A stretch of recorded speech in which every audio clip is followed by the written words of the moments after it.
নমস্কাৰ ৫৫৫০টা পদৰ দ্বিতীয় অস্থায়ী মেধা তালিকা কেতিয়া প্ৰকাশ পাব জিলাভিত্তিক কাট অফ কিমান কমিব SRD টিচাৰসকলে উইড্ৰলৰ ক্ষেত্ৰত যিটো নটিফিকেশ্যন প্ৰকাশ পালে তাৰপিছত কিমান উইড্ৰ হৈছে বা GT-BGT নিৰ্বাচিতসকলে উইড্ৰ কৰিছেনে এনেধৰণৰ বহু প্ৰশ্ন কেণ্ডিডেটসকলৰ মনত তেওঁলোকৰ আছে কিন্তু এটা কথা আমি যদি চাওঁ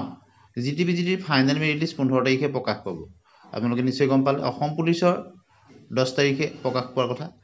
ঠিক একেদৰে এই যে বিভিন্ন বিভাগত চাকৰি পোৱা প্ৰাৰ্থীসকলৰ নাম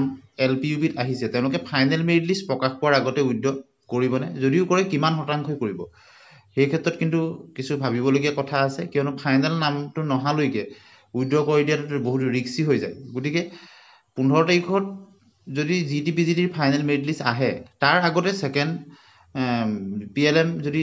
৫৫৫০টা আহে তেতিয়া কিন্তু কাট অফত বিশেষ পাৰ্থক্য দেখা পোৱা নাযাব যদিবা SRD টিচাৰসকলক স্পষ্টভাৱে নিৰ্দেশনা দিয়া হৈছে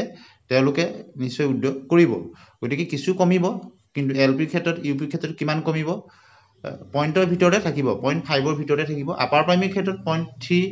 মানৰ ভিতৰত থাকিব পাৰে 0.3 মানৰ ভিতৰত যিসকলৰ কম আছে তেনে ধৰণৰ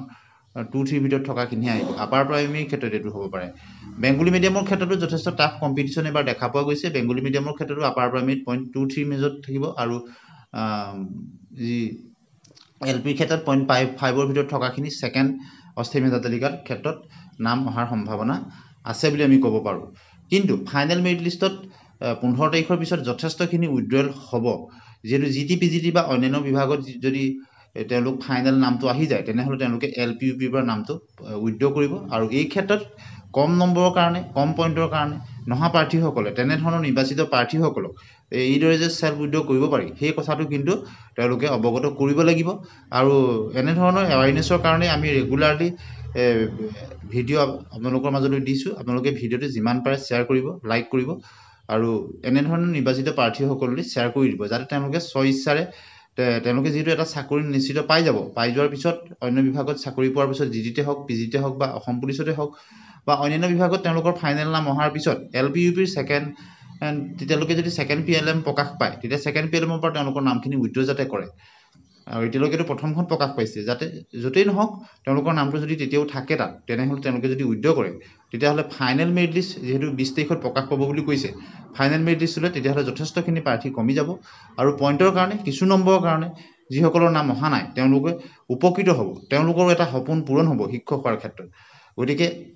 ৰেগুলাৰলি আমি এই এৱাৰনেছৰ ক্ষেত্ৰত যাতে সেলফ উইড্ৰটো কৰে